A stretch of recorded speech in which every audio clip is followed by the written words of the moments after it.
ಹುಟ್ಟುಹಬ್ಬದ ಕಾರ್ಯಕ್ರಮ ಅಲ್ಲ, ಯಲಹಂಕದ ದಸರಾ ಅಂತೇಳಿ ಜನ ಕರೀತಿದ್ದಾರೆ ಸರ್, ಏನು ಹೇಳ್ತೀರಿ?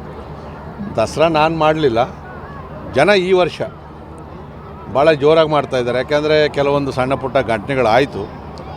ಅದಾದಮೇಲೆ ರೊಚ್ಚಿಗೆದ್ದಂಥ ಜನ ಕಾರ್ಯಕರ್ತರು ಶಾಸಕರ ಜೊತೆಯಲ್ಲಿ ನಾವು ಇದ್ದೀವಿ ಅಂತಕ್ಕಂಥ ಒಂದು ತೋರಿಸುವಂಥ ಪ್ರಯತ್ನವನ್ನು ಕೂಡ ಮಾಡ್ತಾಯಿದ್ದಾರೆ. ನಾನು ನಿರೀಕ್ಷೆಯನ್ನು ಮೀರಿ ಇವತ್ತು ಜನ ಈ ಒಂದು ಹುಟ್ಟುಹಬ್ಬವನ್ನು ಅವರ ಮನೆ ಮಗನ ಹಬ್ಬದ ರೀತಿಯಲ್ಲಿ ಆಚರಣೆ ಮಾಡ್ತಾಯಿದ್ದಾರೆ. ಹೆಲ್ಮೆಟ್ ಕಾನ್ಸೆಪ್ಟ್ ಹೇಗೆ ಬಂತು ಸರ್?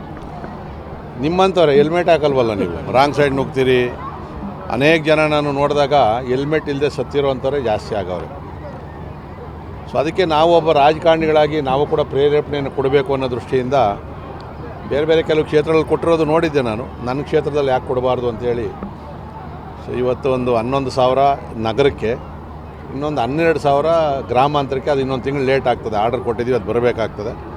ಸೊ 23ನೇ ತಾರೀಕು ಅದರ ವಿತರಣೆಯನ್ನು ಮಾಡ್ತಾಯಿದ್ದಾರೆ. ಸರ್, ಇವತ್ತು ಒಂದು ಶಿವಾಜಿನಗರದಲ್ಲಿ ಫುಟ್ಪಾತ್ ಪರವು ಕಾರ್ಯಕ್ರಮದಲ್ಲಿ ಒಬ್ಬರು ಅಧಿಕಾರಿಗಳ ಮೇಲೆ ಹಲ್ಲೆ ಆಗಿದೆ ಸರ್. ಹಲ್ಲೆ ಆಗಿದೆ ಈ ಸರ್ಕಾರದ ವೈಫಲ್ಯ ಅಂತ ಜನ ಮಾತಾಡ್ತಾರೆ. ಕೋಮಿನ ಕಡೆ ಮಾತ್ರ ಈ ಥರ ಅಧಿಕಾರಿಗಳ ಮೇಲೆ ಹಲ್ಲೆ ಆಗ್ತಾ ಇಲ್ಲ, ಇದು ನಾನು ಖಂಡಿಸ್ತೀನಿ. ನಾನು ಇವತ್ತೇನು ಕೃಷ್ಣ ಬೈರೇಗೌಡರು ನಗರಾಭಿವೃದ್ಧಿ ಸಚಿವರು ಒಂದು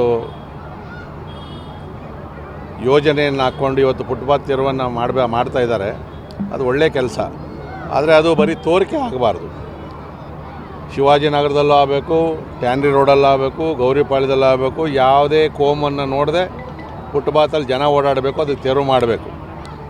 ಆದರೆ ಇವತ್ತು ಪ್ರತಿಭಟನೆ ಮಾಡಿ ಹೊಡೆದಿರ್ತಕ್ಕಂಥದ್ದು ಏನು ಶಿವಾಜಿನಗರದಲ್ಲಿ ಹೊಡೆದಿರ್ತಕ್ಕಂಥದ್ದು, ಅದು ಯಾರೇ ಆದರೂ ಕೂಡ ಅವ್ರ ಮೇಲೆ ಗೂಂಡಾ ಕಾಯ್ದೆಯನ್ನು ಹಾಕಬೇಕು, ಅವ್ರಿಗೆ ರೌಡಿ ಲಿಸ್ಟ್ ಹಾಕಬೇಕು. ಯಾರ್ಯಾರ್ದೋ ರೌಡಿ ಲಿಸ್ಟು ಅಂತೇಳಿ ಮಾಧ್ಯಮಗಳಲ್ಲಿ ರೌಡಿ ಜೊತೆ ಅಂತ ಹೇಳ್ತಾರೆ, ಅಂಥವ್ರು ರೌಡಿ ಲಿಸ್ಟಲ್ಲಿ ಮಾಡಬೇಕು. ಮತ್ತು ಗೃಹ ಸಚಿವರು ಕೂಡ ಅಷ್ಟೇ ಈಗ ಅವರ ಸಾಮರ್ಥ್ಯವನ್ನು ತೋರಿಸ್ಬೇಕು. ಇಲ್ಲಾಂದರೆ ನಾಳೆ ಯಾವುದೇ ಅಧಿಕಾರಿಗಳು ಕೂಡ ಸರ್ಕಾರ ಹೇಳಿರೋದನ್ನು ಇಂಪ್ಲಿಮೆಂಟ್ ಮಾಡೋಕ್ಕಾಗೋದಿಲ್ಲ. ನಾಳೆ ಕಾರ್ಗಳು ತೆರವು ಮಾಡಬೇಕಾಗ್ತದೆ, ರಾಜಗಾಲುವೆಯನ್ನು ತೆರವು ಮಾಡಬೇಕಾಗ್ತದೆ, ಅಕ್ರಮವಾಗದಂಥ ಬೇರೆ ಬೇರೆ ಕಟ್ಟಡಗಳನ್ನು ತೆರವು ಮಾಡಬೇಕಾಗ್ತದೆ. ಯಾವ ಧೈರ್ಯದ ಮೇಲೆ ಹೋಗ್ತಾರೆ? ಸೊ ನಾವಂತೂ ಇದನ್ನು ತೀವ್ರವಾಗಿ ಖಂಡಿಸ್ತಾ ಇದ್ದೀನಿ. ಸನ್ಮಾನ್ಯ ಕೃಷ್ಣ ಬೈರೇಗೌಡರು, ಮುಖ್ಯಮಂತ್ರಿಗಳು ಮತ್ತು ಗೃಹ ಸಚಿವರು ತಕ್ಷಣ ಅವರನ್ನು ಬಂಧಿಸಿ ರೌಡಿ ಲಿಸ್ಟ್ ಆಗಬೇಕು, ಪಾಠ ಆಗಬೇಕು.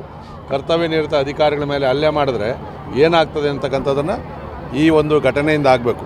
ಬಹುಶಃ ಅವ್ರೇನಾದರೂ ಮಾಡಲಿಲ್ಲ ಅಂತ ಹೇಳಿದ್ರೆ ಎಲ್ಲರೂ ಬೆಂಗಳೂರಲ್ಲಿ ಫುಟ್ಪಾತ್ ಮೇಲೆ ಮತ್ತೆ ಅಂಗಡಿಗಳು ವ್ಯಾಪಾರ ಮಾಡ್ತಾರೆ. ನಾವು ಕೂಡ ತಡೆಯೋಕ್ಕೆ ಆಗೋದೇ ಇಲ್ಲ ಅದನ್ನು.